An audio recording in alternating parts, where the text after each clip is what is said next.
La noche en que el rey cayó sangrando en mi invernadero, yo estaba enterrando una rosa que no quiso sobrevivir al invierno. La nieve golpeaba los cristales con la paciencia cruel de las cosas que saben esperar. Afuera, el bosque de abetos que rodeaba la colina de vidrio parecía un cementerio blanco. Adentro, en cambio, el aire aún guardaba humedad, tierra negra, hojas de menta helada y el perfume tenue de las camelias de invierno que mi madre había injertado antes de morir. Yo llevaba las manos hundidas en una maceta rota, cubriendo las raíces muertas de una rosa azul con más ternura de la que la mayoría de la gente le dedica a sus propias despedidas, cuando escuché el caballo. No fue un trote limpio. Fue un arrastre. El sonido húmedo de un animal exhausto subiendo la colina bajo una tormenta demasiado grande para un solo jinete. Levanté la cabeza. A través del cristal empañado vi una sombra oscura tambalearse entre la nieve. El caballo era negro, espuma blanca en el hocico, costado salpicado de barro y sangre. El hombre que lo montaba apenas seguía erguido. Traía una capa empapada, el hombro derecho completamente rojo y la cabeza inclinada como si el viento quisiera arrancársela del cuello. Mi primer pensamiento no fue ayudarlo. Fue cerrar la puerta. Porque mi oficio uno aprende que las tormentas traen ramas rotas, techos vencidos y hombres peligrosos con cara de necesitar refugio. Y los hombres peligrosos, por mucho frío que tengan en la voz, siempre creen que la tierra ajena existe para salvarlos. Mi segundo pensamiento fue peor. Reconocí el broche. Incluso a través de la nieve, incluso cubierto de sangre, el metal brilló una vez bajo el farol exterior. Un ciervo coronado por espinas de plata. El emblema real de Valdoria. Se me heló algo más hondo que las manos. El caballo casi se desplomó frente a la entrada lateral del invernadero. El jinete intentó desmontar. No lo logró. Cayó de rodillas primero, luego de costado, hundiéndose en la nieve con un sonido seco que no se parecía a la dignidad de los retratos oficiales. Me quedé inmóvil. El reino entero estaba hecho para que hombres como él jamás tocaran el suelo sin alfombras, sin trompetas, sin testigos arrodillados alrededor. Y, sin embargo, allí estaba, sangrando frente a mis camelias, moribundo en mi puerta. Yo había jurado no volver a salvar a un hombre de palacio. No después de mi padre, no después del incendio, no después de aprender que la corte convierte cada gesto de bondad en una deuda y cada deuda en una cadena. El hombre alzó la cabeza apenas. La nieve le caía sobre las pestañas. Tenía el rostro hermoso de la peor manera posible. No por perfección, sino por cansancio. Pómulos marcados, mandíbula tensa, una línea de sangre bajando desde la sien hasta el cuello. Incluso desde donde estaba podía sentir la presencia alfa golpeando el aire como un trueno encerrado en una habitación demasiado pequeña. Pero algo fallaba en ese aroma. Debajo del metal, la madera y el hielo, había un olor agrio, oscuro, vegetal. Un polen enfermo que no pertenecía a ningún cuerpo sano. Veneno. No un veneno común. Uno hecho con raíz amarga y lirio negro. Un veneno de jardín. Mi jardín. El desconocido, o el rey, o el hombre que no quería nombrar todavía, intentó hablar. No le salió voz. Solo vapor. Solo dolor. Yo cerré los ojos un segundo. Podía dejarlo morir. Sería simple. La tormenta haría el resto. El palacio culparía a bandidos, a rivales, a la mala suerte de un invierno cruel. Y yo seguiría en mi colina, con mis plantas, con mi soledad, con el agujero limpio que deja tomar por fin una venganza sin testigos. Pero entonces el hombre cayó de bruces y el caballo lanzó un relincho roto, como una súplica. Y yo odié a mi madre por haberme enseñado a escuchar el sufrimiento de todo ser vivo como si la tierra me hubiera puesto esa tarea a mí y no a otro.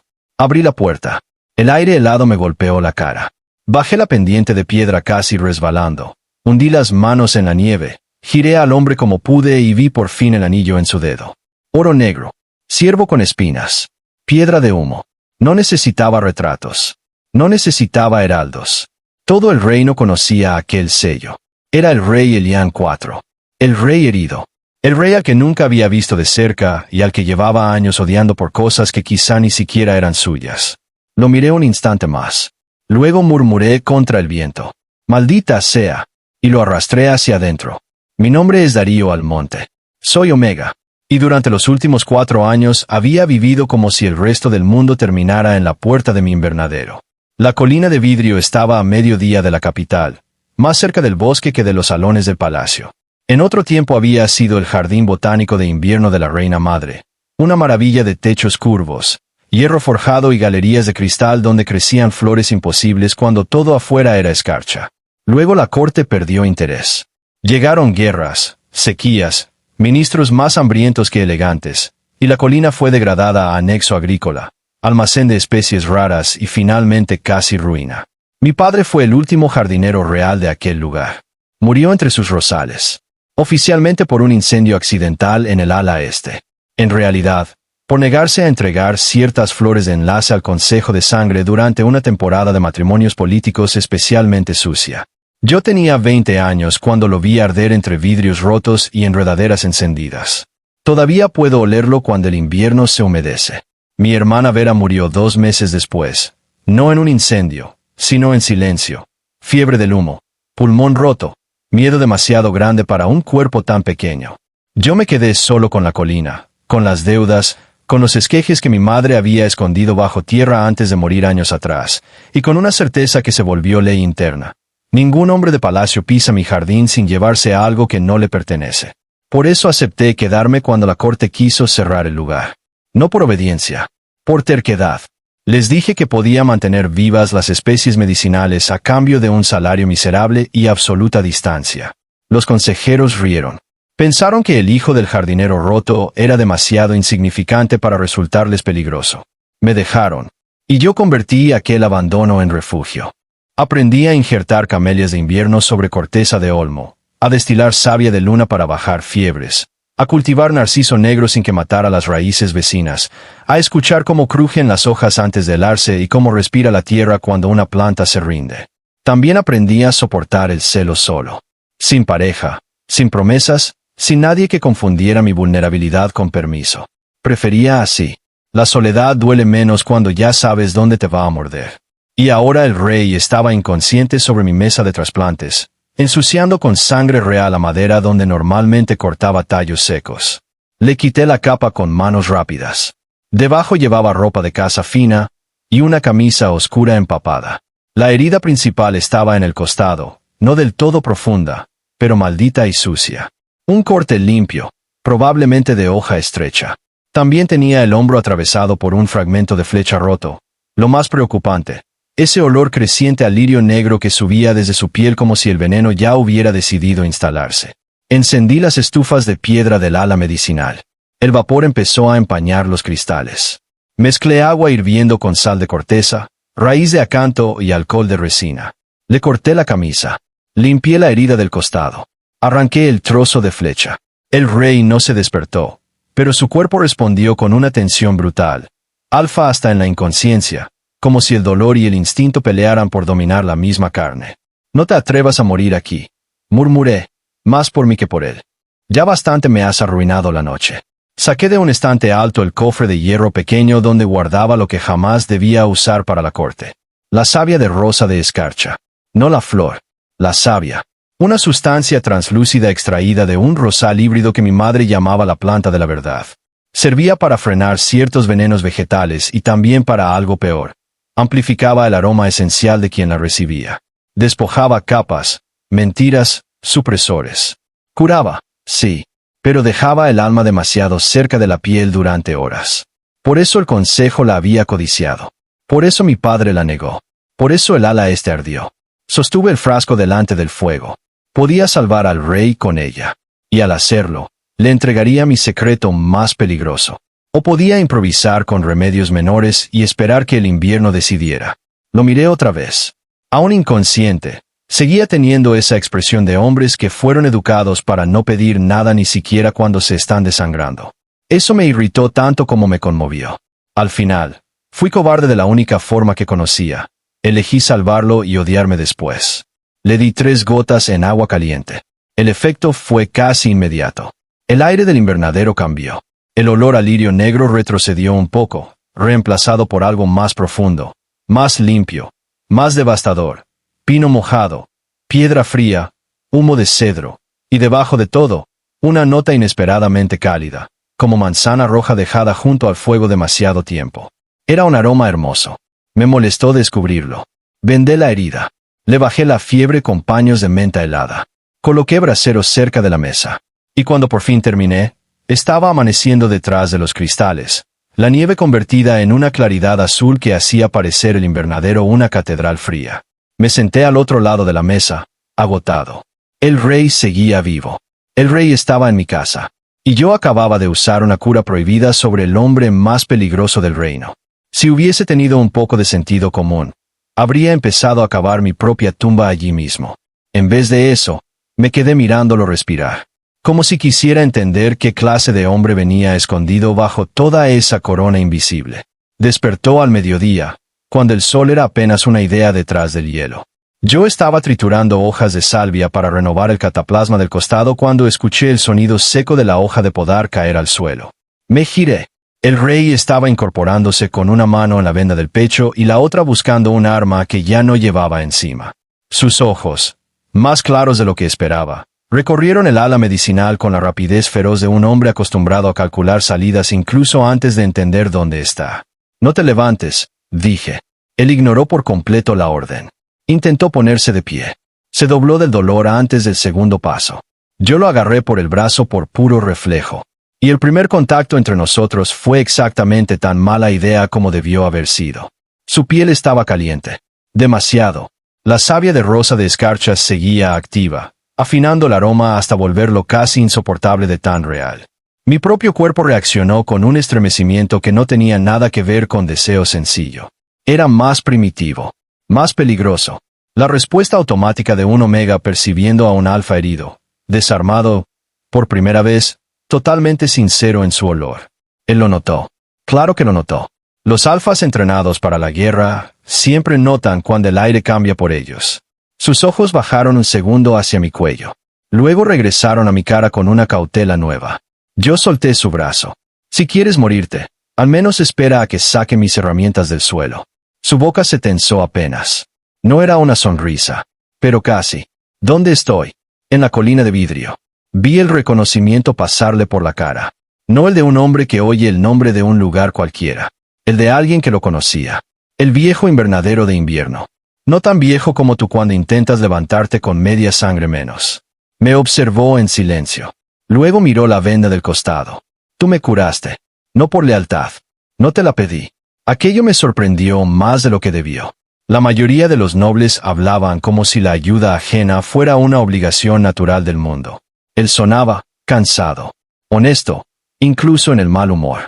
Tomó aire con cuidado. ¿Quién eres? Darío Almonte. El nombre cayó entre nosotros con peso suficiente. Algo en su mirada cambió.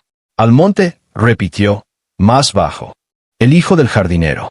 Sentí el golpe bajo las costillas. Así que sí sabías que este lugar existía. El rey sostuvo mi mirada. Sabía quién lo mantenía vivo. No supe qué hacer con esa respuesta. Opté por la rudeza. Pues enhorabuena. Ahora también sabes cómo duele una flecha cuando uno se cree inmortal. Él casi volvió a sonreír. Casi. Después, muy despacio, como si eligiera no mentirme en algo pequeño por falta de energía para mentir en algo grande, dijo. Me llamo Elian. Ya sé quién eres. No siempre lo saben cuando no llevo corona. Tu anillo hizo el trabajo. Bajó la vista a su mano desnuda. Yo había dejado el anillo sobre la mesa alta, junto a la lámpara. Lo había limpiado de sangre pero no de significado. Puedo irme ahora, dijo. No puedes caminar hasta la puerta sin partirte en dos. He hecho cosas peores. Seguro. Eso no las vuelve inteligentes. Se hizo un silencio extraño. El vapor subía desde las canaletas calientes bajo el suelo de piedra. A lo lejos, en el ala de las camelias, una gotera marcaba el tiempo con paciencia exasperante. El rey se dejó caer de nuevo en la mesa, vencido a regañadientes por la lógica de su propio cuerpo. ¿Quién más me vio entrar aquí? Nadie. ¿Estás seguro? Completamente. Asintió una sola vez. Como si aquella respuesta valiera más de lo que yo entendía. Luego se tocó el vendaje del hombro. No deberías seguir vivo. No lo tomes como ofensa, pero yo también me sorprendí. Por fin apareció la sonrisa. Breve, rota, real. Y el mero hecho de verla me puso de peor humor. Porque comprendí, con esa claridad humillante que a veces trae el invierno, que el problema no sería esconder un rey en mi invernadero. El problema sería empezar a verlo como hombre antes que como símbolo. El plan era simple, mantenerlo con vida 2 días, bajar la inflamación, averiguar quién lo había atacado y sacarlo de la colina antes de que alguien lo relacionara conmigo. El invierno se rió de mi plan. Esa misma tarde empezó la segunda tormenta. Más nieve, más viento, más crujidos en las vigas de hierro. La bajada a la capital quedó bloqueada por hielo en la curva del molino. El mensajero que cada 3 días me subía harina y carbón no pudo llegar. El caballo del rey tenía una pata lastimada y se negaba a apoyar bien. Y Elián, por mucho que su orgullo siguiera intentando convencerlo de que era un arma con piernas, apenas podía respirar hondo sin cerrar los ojos del dolor. Se quedó, no por confianza, por falta de opciones. Le preparé la vieja habitación de clasificación de bulbos, la única con brasero cerrado y puerta entera. Él la inspeccionó como si todavía esperara encontrar allí un destacamento enemigo detrás de las macetas. Luego se sentó en la cama estrecha y miró el techo curvo de cristal ennegrecido por el humo de años. Pensé que este lugar estaba abandonado, dijo. Eso quiso la corte. Pero no tú. Yo no pregunto a la corte que merece vivir. Su mirada fue hacia mis manos, manchadas de tierra hasta los nudillos. Eso ya lo había oído de tu padre. La frase me dejó helado. Tú conociste a mi padre. Elián tardó una fracción en responder. Error suficiente para que entendiera que acababa de revelar más de lo previsto. Cuando era príncipe, admitió. Venía de niño a este invernadero. A veces con mi madre. A veces solo, escapando de las lecciones. Tu padre me enseñó a injertar un limonero enano. Lo maté en menos de una semana. Lo miré fijo. Detrás de mí, el brasero soltó un chasquido. Nunca lo mencionaste en palacio, dije. Nunca me preguntaron por jardines. Solo por ejércitos. No había orgullo en su voz. Solo la fatiga vieja de quien lleva demasiado tiempo siendo empujado siempre hacia la misma forma de existir. Me aparté antes de que la compasión encontrara asiento. Descansa. Cambiaré el vendaje al anochecer. Cuando me giré para irme, él habló de nuevo.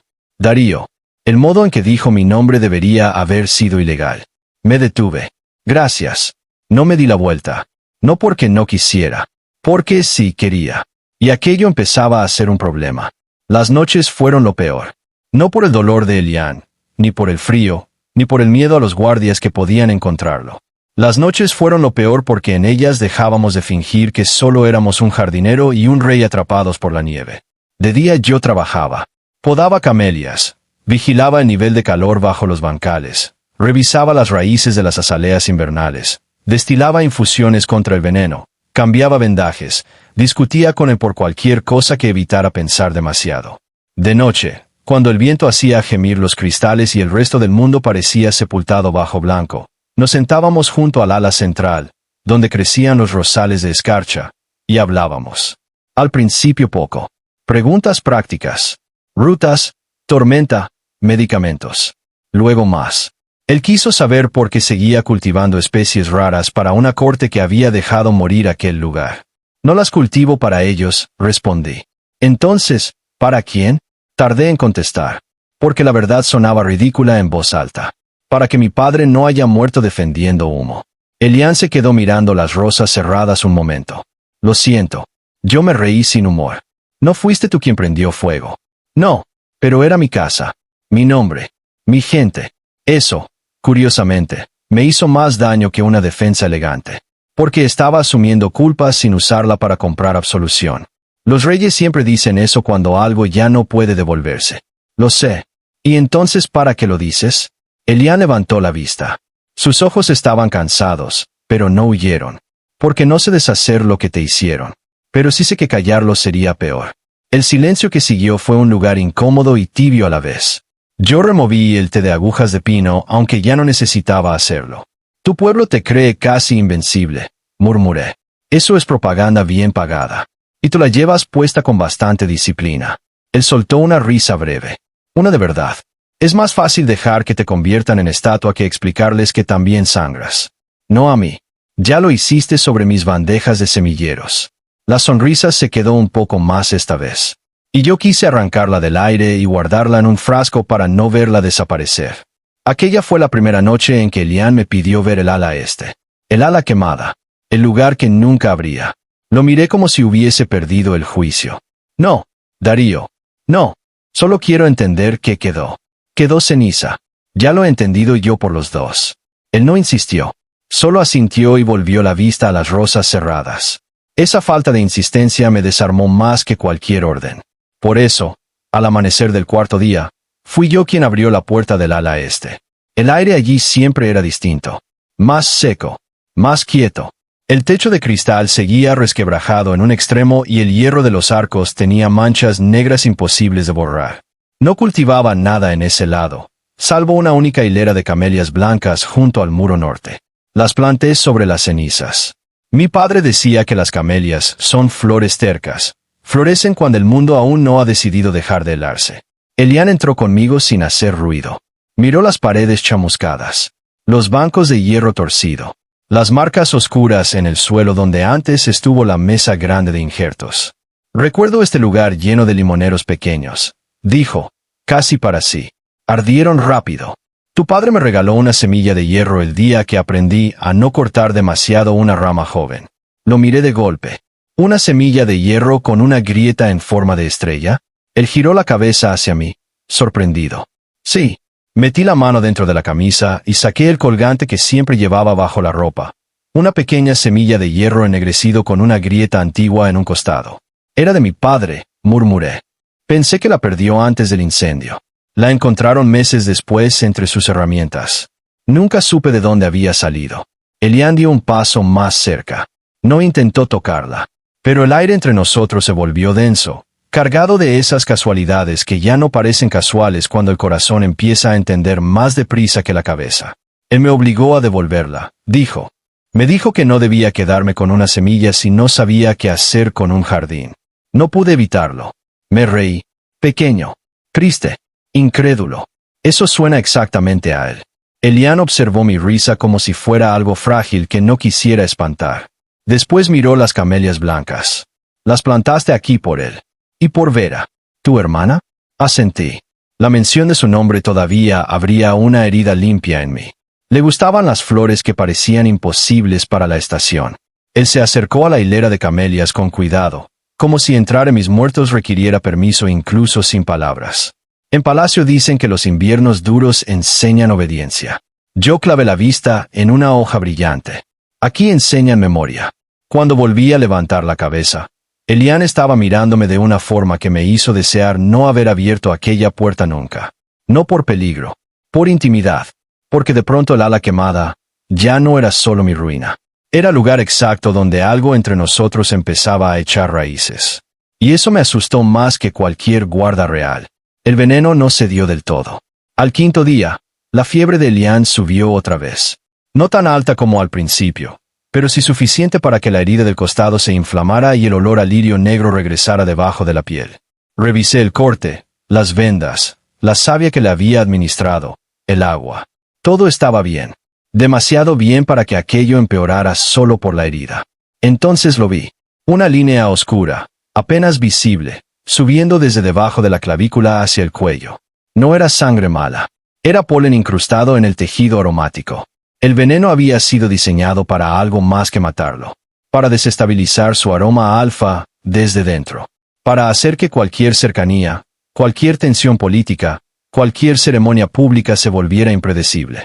Si el rey perdía control aromático delante del consejo, podrían declararlo incapaz, forzar una regencia, imponer matrimonio, encierro o ambas cosas.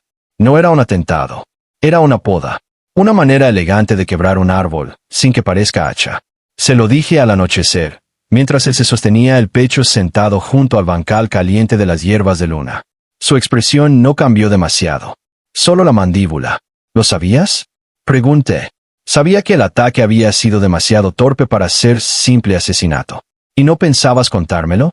Primero necesitaba ver si sobrevivía. ¿Qué considerada tu costumbre de dejarme siempre lo peor para el postre? Él soltó aire por la nariz. Mitad exasperación, mitad cansancio. Si el consejo está detrás, volver al palacio ahora sería entregarles exactamente lo que quieren. Y quedarte aquí es entregarme a mi problema. Sus ojos encontraron los míos. Ya estás dentro del problema, Darío. Me molestó porque era verdad. Me molestó más porque lo dijo sin crueldad. Recorrí con la vista los frascos de remedios alineados en la mesa. Había una salida, quizá. Una sola. La odiaba. La savia de rosa de escarcha podía frenar el polen oscuro, Pero no bastaba si el veneno ya se había extendido por la vía aromática. Hacía falta abrir otro canal. Una mezcla viva, cultivada bajo calor compartido, una infusión de dalia de invierno y raíz de aurora que debía prepararse en presencia de un omega para fijar la parte limpia del aroma del paciente y dar al cuerpo algo sano a lo que volver. No era un vínculo. No marcaba. No sometía. Pero sí creaba memoria corporal. El cuerpo recordaría durante meses la presencia que lo había guiado fuera del veneno. Mi padre lo llamaba el injerto del aliento. Nunca debía hacerse sin consentimiento real. Nunca con un rey. Nunca con un alfa cuya cercanía ya me estuviera afectando más de lo que admitía.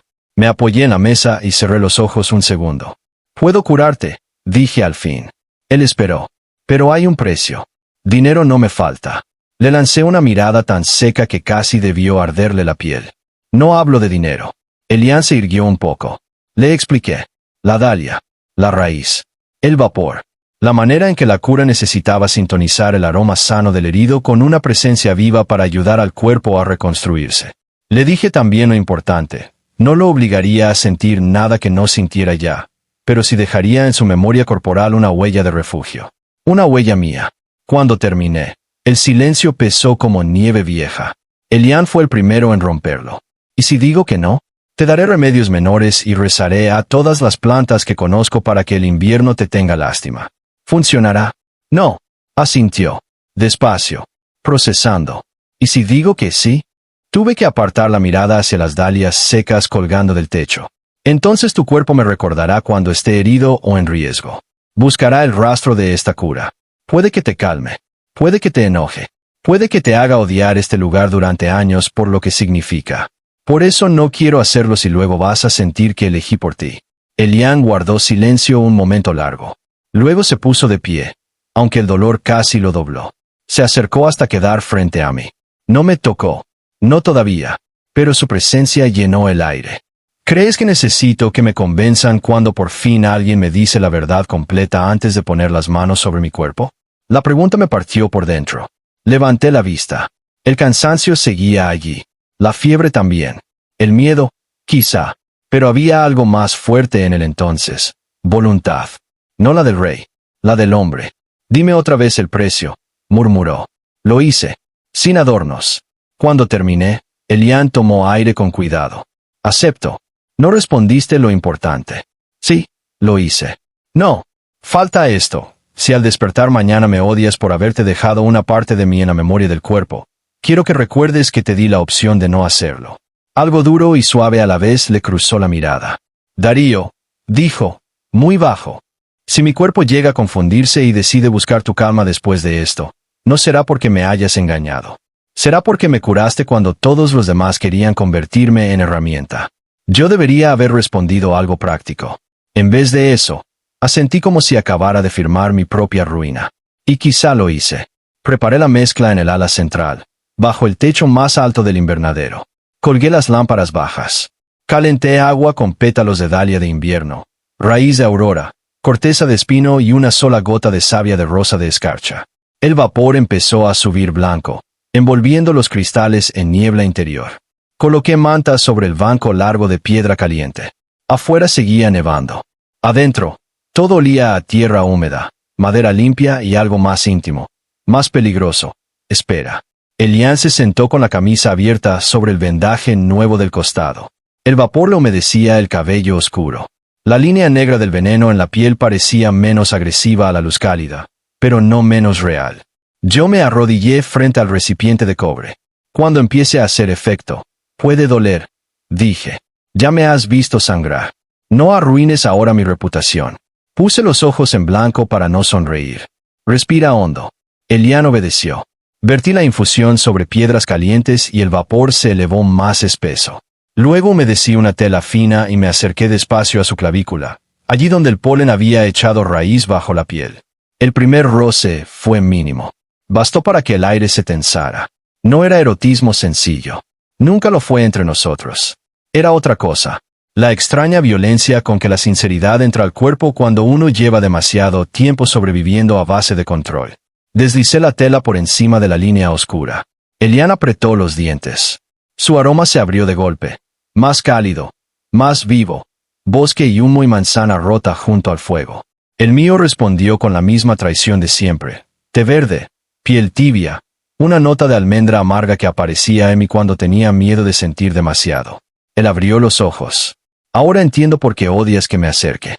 Mi pulso se disparó. No hables. Darío. Si hablas, respiro peor. Lo peor fue que se rió. Una risa breve, baja, casi sorprendida. Seguí aplicando la tela. Luego puse 2 dedos junto a la clavícula, no para acariciar sino para guiar la circulación del calor hacia afuera. Él tembló bajo mi mano. No de deseo, de alivio violento. Eso, susurró, cerrando los ojos. Eso sí duele. Bien, el veneno está soltando. La siguiente parte era la más delicada. Debía acercar mi propio aroma al vapor para que la mezcla tuviera un rastro vivo al cual fijar la parte sana del suyo. Mi padre lo hacía con respiración contenida y un trozo de lino entre pecho y aire. Yo había jurado no usar jamás esa técnica sobre nadie. Aún así, tomé el lino. Lo empapé en infusión. Lo pasé por mi garganta. Luego lo sostuve sobre el recipiente. El vapor cambió. Elian lo notó de inmediato.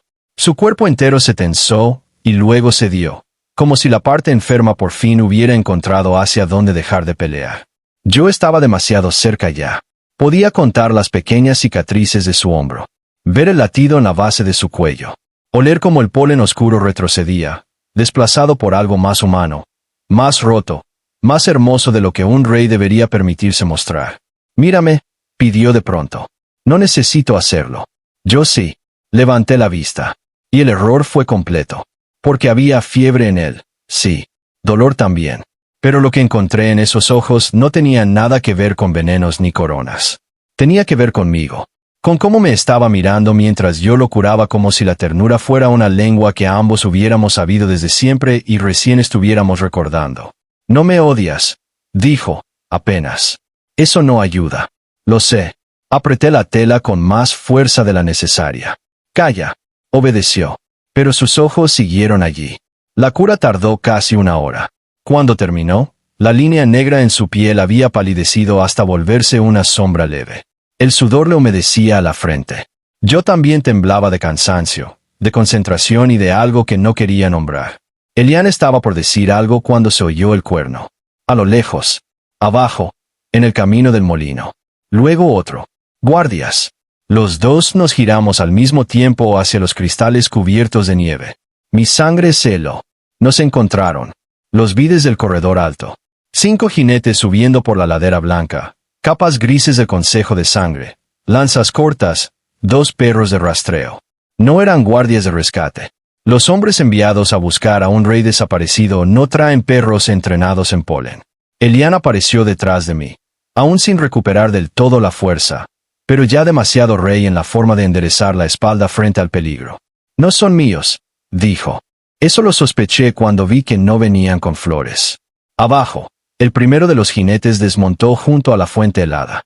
El estandarte gris llevaba el emblema del canciller Aurelio Bardán, mano derecha del trono, arquitecto de tratados, sonrisa de cera, hombre que olía a pergamino viejo y lavanda muerta. Elian maldijo en voz baja. ¿Es él? Pregunté. Si Bardán manda hombres aquí antes que la Guardia Real, entonces el ataque de la cacería venía de su mesa. Miré el ala medicinal, los frascos, la savia, el rastro del rey por toda mi casa. Si registraban el lugar, no solo encontrarían a Elian, encontrarían también pruebas suficientes para acusarme de manipulación aromática sobre la corona. Aun si él me defendía, el escándalo sería perfecto. Omega aislado, cura prohibida, rey vulnerable, jardín abandonado. La corte ama las historias donde puede llamar seducción a todo lo que no entiende. Tienes que esconderte, dije. Elian me miró como si acabara de proponer quemar el sol. No, no era una invitación a debatir. No voy a dejarte delante de ellos mientras yo me entierro entre macetas. Y yo no voy a dejar que te vean aquí medio curado y huela el veneno lo suficiente como para terminar el trabajo. Los golpes en la puerta principal empezaron entonces. Secos. Autoritarios. Otra vez. Más fuertes. Mi mente se movió más rápido que el miedo. Había un lugar. Bajo el ala este. Un cuarto de semilla cerrado tras el incendio. Accesible desde una trampilla que mi padre usaba para resguardar bulbos en heladas brutales. Nadie del consejo conocía ese sótano. O eso quería creer. Sígueme, dije. Elián me agarró la muñeca antes de que diera el primer paso. Darío. Me giré. Su mano estaba caliente por la cura. Firme. Si intentan tocarte. Ya lo sé. No. Quiero que lo oigas. Si intentan tocarte, no obedeceré ninguna estrategia. La amenaza me habría irritado en cualquier otro hombre. En él me dio miedo porque sonó menos a autoridad que a certeza. Entonces procura que no tenga que pasar, respondí. Lo llevé por el ala quemada, apartando una mesa vieja, levantando la rejilla de hierro y bajando con él por una escalera estrecha que olía a tierra dormida y cebollas secas. Encendí una lámpara. El cuarto subterráneo seguía intacto. Estantes de barro, cajas de semillas envueltas en muselina, sacos de tierra negra, una camelia enana que mi madre dejó allí y que seguía viva por puro desafío. No salgas hasta que yo vuelva, dije. Elián miró el lugar, y luego a mí. Eso no suena a orden que vaya a gustarme. Quédate vivo. Ya me ofenderás luego. Subí antes de que pudiera discutir más. Los golpes se habían convertido en voces. Abrí la puerta principal del invernadero con la calma más falsa de mi vida. El primero en entrar fue el capitán de la partida, un beta con nariz afilada, barba breve y manos demasiado limpias para la nieve. Detrás de él, 2 guardias. Más atrás, los perros. Darío Almonte, dijo, sin saludar. Por orden del canciller Aurelio Bardán, registraremos la colina de vidrio. Buscamos a un traidor herido que atentó contra la corona durante la cacería real. Me apoyé en la jama de la puerta. Interesante elección de palabras. Yo había oído que el herido era el rey. Los ojos de capitán no parpadearon. El rey está a salvo. Mentira. Ni siquiera olía a verdad. Entonces les deseo suerte encontrando a su traidor entre mis begonias dormidas. Intentó apartarme para entrar. No me moví. Muéstrenos el ala medicinal, ordenó. Muéstrame primero una firma real. Me enseñó un pergamino con el sello del canciller. No del rey. Lo bastante legal para asustar a cualquiera. No a mí. Eso no es autoridad sobre mi casa. Uno de los perros empezó a gruñir. El capitán dio un paso más cerca. No complique esto, Omega. Odié de inmediato la forma en que dijo la palabra. Como si mi condición fuese una herramienta que esperaba usar en cuanto le resultara conveniente. Ya lo están complicando ustedes al traer perros a un jardín. Él sonrió sin amabilidad. Los perros no reaccionan a jardines. Reaccionan a hombres sangrando y a rastros que alguien intenta cubrir. Pues si encuentran uno, avísenme. Quizá lo abone. Uno de los guardias soltó una risa ahogada. El capitán no. La tensión olía ya a nieve rota y cuero húmedo cuando uno de los perros tiró de la correa hacia el ala central. Maldita sea. Me interpuse. Esa zona contiene especies sensibles. Si me rompen un bancal con sus botas, el canciller va a pagarme una fortuna y ustedes seguirán oliendo a perro mojado igual. El capitán hizo un gesto. 2 hombres me sujetaron de los brazos. Todo mi cuerpo se tensó. No por fuerza, por memoria. No soporto que me inmovilicen. Nunca lo he soportado. La voz me salió más fría de lo que me sentía. Suéltenme. Registremos. Los perros avanzaron. Hacia el ala central. Hacia la mesa de vapores. Hacia el rastro reciente de la cura. El aire cambió. No hizo falta verlo para saber que algo peor acababa de empezar. Porque debajo del miedo, del barro y de la nieve, el aroma del rey subió desde el sótano como un incendio contenido. Los perros enloquecieron. Y antes de que el capitán pudiera entender por qué, la trampilla del ala este voló abierta. Elián emergió de las sombras con una espada corta en la mano y la voz convertida en mando puro. ¡Basta! Nunca había visto un cuarto obedecer así a un solo sonido. Los guardias soltaron mis brazos de inmediato. Los perros gimieron. El capitán palideció al reconocer al hombre que acababa de salir de un sótano de semillas, como un dios harto de fingirse humano. Elián dio 2 pasos. No muchos. Solo lo suficientes para dejar claro que aún herido seguía siendo el centro de toda la violencia de aquella sala. Dile al canciller, continuó, mirando solo al capitán, que si vuelve a enviar perros a la casa del hombre que me salvó la vida, lo haré encadenar personalmente al establo más frío de palacio y dejaré que aprenda obediencia oliendo estiércol. El capitán tragó saliva. Majestad, pensábamos que... Sí, pensabais demasiadas cosas. Elián se volvió apenas hacia mí. ¿Te han tocado? La pregunta cayó en el aire como un filo. Sentí el peso de todas las miradas. Podría haber dicho no y terminar la escena. Dije la verdad. Lo intentaron. El rey no gritó. Eso fue peor. El cambio en su mirada bastó para que los tres hombres retrocedieran un paso sin darse cuenta. Fuera, ordenó. Nadie discutió. Se marcharon entre disculpas mal cocidas y nieve en las botas. Cuando el último perro desapareció ladera abajo, el silencio dentro del invernadero me golpeó de lleno. Yo seguía temblando. Elian también, aunque lo ocultaba mejor. Lo miré. La herida del costado le había manchado otra vez la venda. Te dije que no salieras. Él apoyó la espada contra la mesa y respiró con esfuerzo. También te dije que no iba a dejar que te tocaran. Quise enfadarme. De verdad quise. En vez de eso crucé la distancia entre nosotros y lo abracé.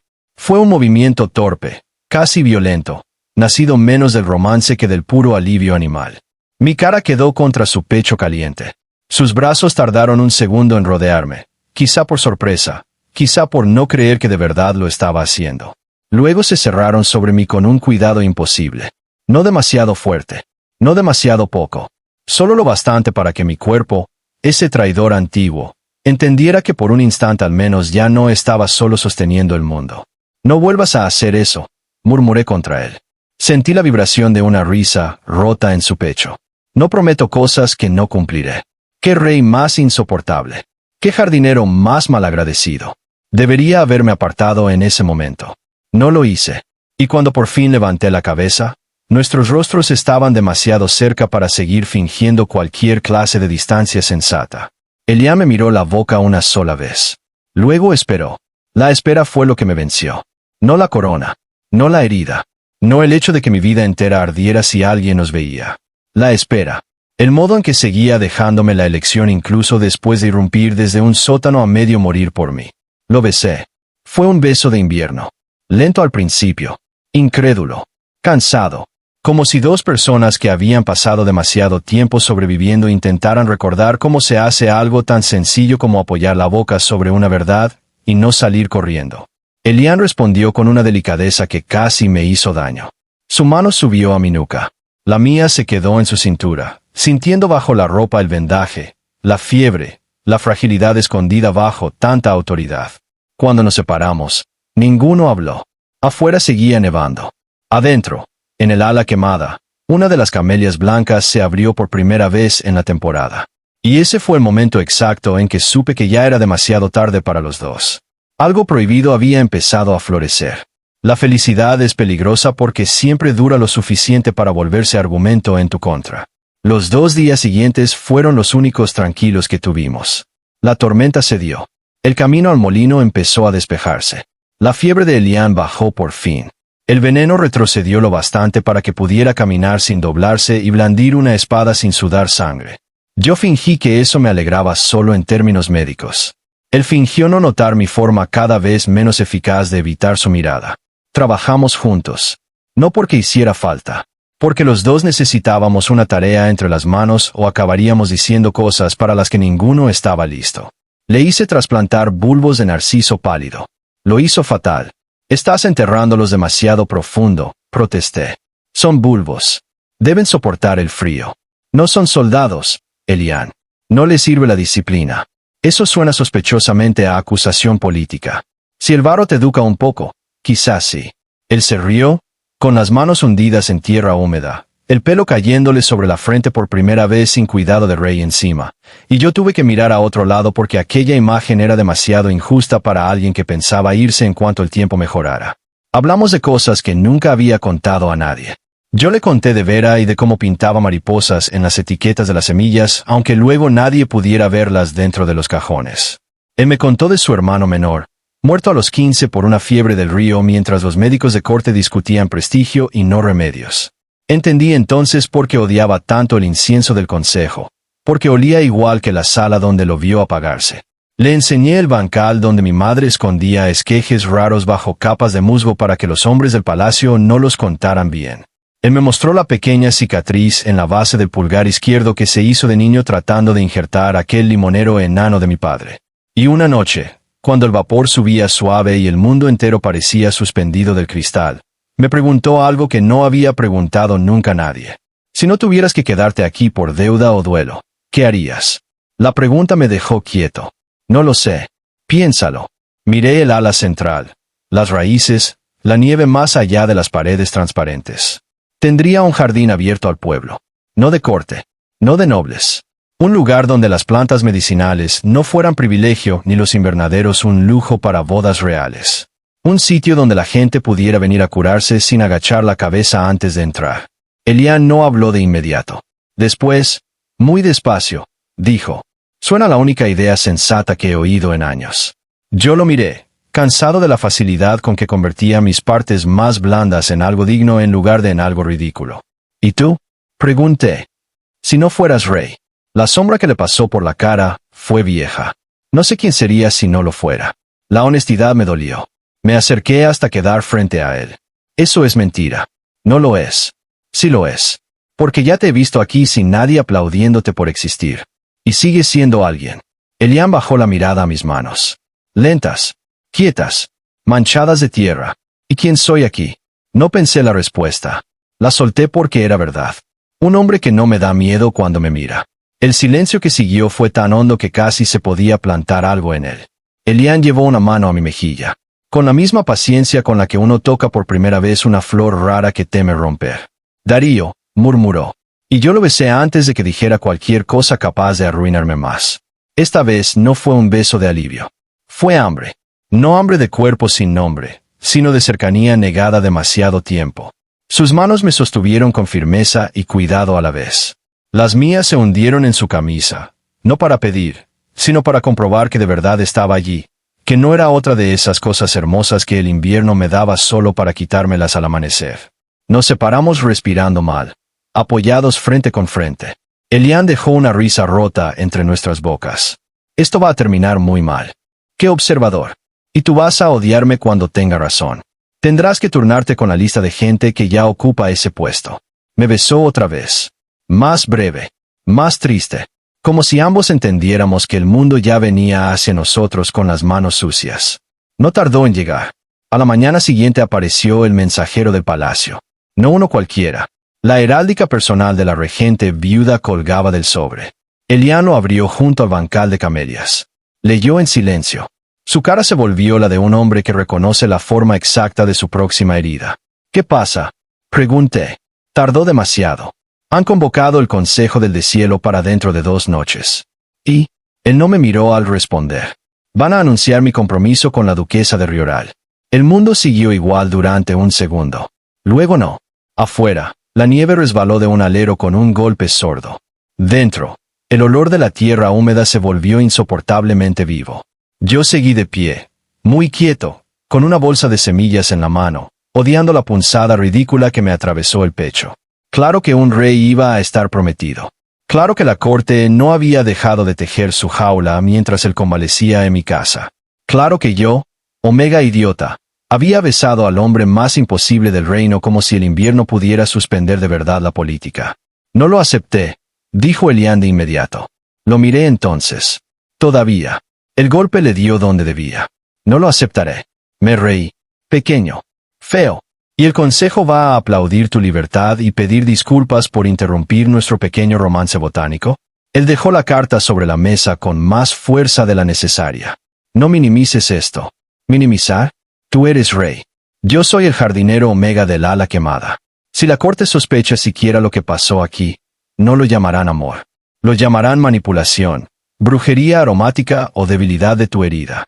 Y aún así quieres que no lo minimice». Elián dio un paso hacia mí. «Quiero que no decidas por mí lo que pienso hacer». La frase me quemó, porque era exactamente lo que yo llevaba días temiendo. «Pues decide rápido», respondí. «Porque la nieve se está yendo y contigo también se va la única ilusión de que este lugar estaba fuera del mundo». Me arrepentí en cuanto vi la expresión que le cruzó el rostro. Dolor, sí, pero también comprensión. Y eso me enfureció más. Odiaba cuando me entendía demasiado. «Darío». «No». Dejé la bolsa de semillas sobre la mesa y me fui al ala este antes de decir algo peor. Pasé allí horas, podando sin necesidad, removiendo tierra ya limpia, fingiendo que el trabajo podía ordenar lo que mi orgullo no sabía nombrar. Elián no me siguió. Eso también dolió. Al anochecer bajó la niebla, y con ella llegó la traición. No la vi venir porque tenía el rostro de alguien conocido. Mara Soldev, ama de llaves jubilada del ala baja del palacio, Subía a veces en verano para traerme excedentes de jabón o noticias de mercado. Fue ella quien me avisó años atrás de que miembros del consejo habían visitado el ala este antes del incendio. Siempre olía a pan tostado, hilo limpio y ternura mal escondida. Cuando la vi aparecer en la puerta lateral al caer la tarde, con una capa gris y un cesto de víveres, bajé la guardia. Error. Entró con una expresión demasiado seria para su olor habitual. Darío, dijo sin saludar. ¿Está aquí? No preguntó quién. No hizo falta. Mi cuerpo se tensó. ¿Quién te envió? Mara cerró la puerta y dejó el cesto en el suelo. La regente viuda. Pero escúchame antes de echarme. Eso me hizo más, no menos, desconfiado. Elian apareció entonces desde el ala central, todavía con el abrigo puesto, alerta. Mara se inclinó de inmediato. Majestad. Él la reconoció al instante. Mara, ¿cómo has encontrado este lugar? Ella alzó la cabeza. Yo fui quien escondió durante años las cuentas del jardinero mayor para que el consejo no pudiera cerrarle el invernadero del todo. No me subestime por vieja. A pesar de todo, casi sonreí. Elian no. Habla. Mara apretó los labios. El canciller Bardán ha convencido a medio consejo de que vuestra desaparición y vuestro comportamiento reciente son consecuencia de una alteración aromática. Mañana al amanecer presentará un informe firmado por el médico real. Dirá que el veneno os ha vuelto inestable y que un omega aislado os mantuvo bajo influencia en la colina. Usarán eso para justificar el compromiso con Rioral y una tutela de regencia temporal. Sentí que la sangre se me iba a las manos. Exactamente lo que temía. Elian permaneció muy quieto. ¿Mi madre? Mara tragó saliva. No firma el informe.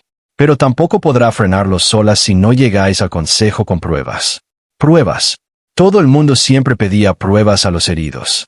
Nunca a los verdugos. Tengo la flecha, dije. No basta, respondió Mara. Necesitáis demostrar el polen, el origen vegetal y el vínculo con los invernaderos privados del canciller. Y Bardán ya ha ordenado que esta colina sea requisada al amanecer para proteger especies peligrosas. Miré alrededor. Las rosas de escarcha, las dalias, el ala de mis muertos. Quería incendiar el reino entero. No dejaré que entren, dije.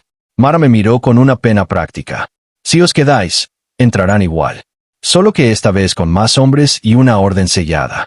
Elian se volvió hacia el ala medicinal, hacia los frascos, hacia el lugar donde me había besado horas antes como si el mundo no pudiera tocarlo allí.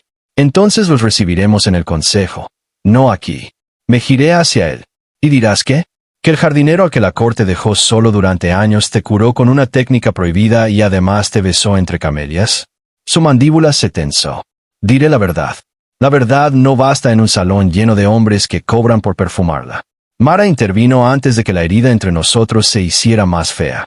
Tal vez si la verdad florece delante de ellos. Los dos la miramos. Ella abrió el cesto. Debajo del pan, las vendas y 2 tarros de carbón. Había una caja larga de madera. Dentro reposaban 3 esquejes oscuros, envueltos en musgo azul. Rosas de sangre fría. Sentí un escalofrío. ¿De dónde has sacado eso? Mara me sostuvo la mirada. De los invernaderos privados del canciller. Comprendí al instante. La misma variedad que, cruzada con lirio negro, producía el polen de sometimiento aromático. Prueba viva. No del ataque directo, pero sí de la mano botánica detrás. Elian cerró la caja. Mañana iremos al consejo. No, dije antes de pensarlo. Ambos me miraron. Respiré hondo. Mal. Furioso conmigo. No voy a dejar que me lleves a una sala donde 10 hombres van a discutir si te sedujen mientras los verdaderos culpables siguen respirando tranquilos. Elian se acercó despacio. No voy a llevarte. Voy contigo. La diferencia en las palabras me golpeó en el sitio exacto. Quise resistirme. Lo intenté. Y cuando te exijan elegir entre la estabilidad del reino y el omega del invernadero, ¿qué harás? Los ojos de Elian no se movieron de los míos. Lo mismo que hice cuando salí del sótano por ti. Lo mismo que hice cuando te dije que no obedecerías si te tocaban. Elegirte no me vuelve menos rey. Me vuelve menos cobarde. No había defensa posible contra una frase así. Así que hice lo que siempre hago cuando la verdad me alcanza demasiado de cerca. Me aparté. Bien. Entonces salvemos primero el jardín. Pasamos la noche entera preparando la guerra. No una guerra de espadas. Una peor. La de las mesas, los nombres, los olores y las pruebas. Destilé en frascos pequeños la reacción del polen oscuro con la savia de rosa de escarcha. Preparé un extracto de lirio negro para compararlo. Mara redactó un testimonio de los ingresos ilegales del canciller a la colina años atrás.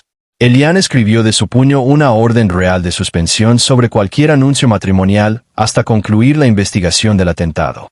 A medianoche, mientras Mara dormía un rato sobre una silla, me encontró solo en el ala este, mirando las camelias blancas. ¿Sigues pensando que mañana voy a traicionarte? Preguntó. No me giré. Sigo pensando que mañana te van a pedir que conviertas lo que sentimos en una debilidad pública. Elian se acercó. Su presencia llegó antes que su mano, que se detuvo junto a la mía sobre la baranda de hierro ennegrecido. Tal vez lo intenten. Lo harán. Entonces que lo intenten delante de mí. La sencillez de la frase me rompió algo limpio. No sabes lo que hacen esos hombres cuando ven a un Omega cerca del poder. Dije, con la voz más cansada que enojada ya. No le preguntan qué quiere. Le preguntan qué usó, qué ofreció, qué robó. Te convierten en una acusación con piernas. Elian giró apenas hacia mí. Entonces mañana no irás como acusación. Su dedo rozó la semilla de hierro bajo mi camisa. Muy leve. Apenas una presión sobre la tela. Irás como el hombre que me mantuvo vivo. Como el jardinero al que mi reino le debe demasiado. Y si alguien intenta reducirte a otra cosa, tendrá que hacerlo viéndome a mí negarme. Por primera vez en toda mi vida alguien me estaba ofreciendo algo que no sabía cómo recibir. No protección, no posesión, posición al lado. Cerré los ojos un instante. Si esto sale mal, perderé la colina. Si sale bien, la abriremos. Lo miré entonces. De verdad. Al rey herido. Al niño que alguna vez injertó un limonero torcido con mi padre. Al hombre que había dejado que mi cuerpo lo recordara sin mentirme. Al alfa que en vez de usar mi miedo se había arrodillado frente a él una y otra vez, aún vestido de corona. Y lo besé. No con urgencia esta vez. Con tristeza. Con todo lo que todavía podía salirnos mal al amanecer. Cuando nos separamos, apoyó la frente en la mía. Cuando todo esto termine, murmuró, quiero verte plantar algo que no esté hecho para sobrevivir a la pérdida. Sentí un temblor ridículo en la garganta. Eso sonó peligrosamente a futuro, majestad. Pues acostúmbrate a que algunos reyes por fin aprendan a pedirlo. El Consejo del Deshielo se reunió al día siguiente bajo el techo más alto del palacio, donde el mármol siempre olía a cera limpia y a decisiones tomadas por hombres que jamás habían tocado una raíz con las manos desnudas. Yo entré junto a Elian y Mara en medio de un murmullo que olía a sorpresa, desconfianza y perfume caro. Nunca había estado allí. Había visto ese salón desde abajo, cuando de niño acompañaba a mi padre a entregar camelias para banquetes. Entonces parecía enorme. Ahora solo me pareció frío. Los consejeros estaban dispuestos en semicírculo. Al centro, sobre la tarima de roble negro, la regente viuda. A su derecha, el canciller Aurelio Bardán, elegante como una tumba bien pagada. A su izquierda, el médico real con dedos de tinta y mirada de cuchillo sin filo. Detrás, ministros, nobles, los representantes de Rioral y 2 sacerdotes del vínculo. Todos olían a expectativa. Cuando me vieron al lado del rey, esa expectativa mutó en otra cosa más fea. Reconocimiento de presa. Elian avanzó sin soltar mi presencia del espacio que ocupábamos juntos. No me tomó la mano. No era un gesto privado. Fue algo más político y más íntimo a la vez. Colocó una silla a su lado y no detrás. Ya solo eso valía una batalla. El murmullo se espesó. Bardán sonrió con suavidad impecable. Majestad, qué alivio veros recuperado. El reino entero estaba. El reino entero fue informado tarde y mal por tu despacho, lo cortó Elian. Empecemos por ahí. La sala se tensó. La regente no sonrió, pero sus ojos se clavaron en Bardán con la clase de atención que hace sudar a los hombres culpables. El canciller bajó la cabeza con teatral modestia. Solo intenté proteger la estabilidad del trono. Interesante manera de nombrar un intento de tutela. El médico real intervino entonces, dando un paso adelante con un pergamino. Majestad, si me permitís, mi preocupación sigue siendo vuestro estado aromático. Tenemos motivos fundados para creer que habéis sido sometido a una técnica botánica de fijación impropia por parte de un cuidador Omega sin licencia de corte. Sentí el calor subir por mi cuello. Ahí estaba. El verbo exacto. Sometido. No curado. No salvado. Sometido. Elian ni siquiera lo miró al responder. Ese cuidador Omega tiene nombre. Y la licencia de corte perdió el derecho a usarlo cuando dejó pudrir la colina de vidrio, y permitió que el canciller llenara sus invernaderos privados con rosas de sangre fría. El murmullo se volvió sobresalto abierto. Bardán no perdió la sonrisa. Acusaciones botánicas. ¡Qué poético! Saqué entonces la caja de madera. La coloqué sobre la mesa central. Dentro, los esquejes oscuros respiraban veneno. Yo no elevé la voz. No hacía falta. Rosas de sangre fría.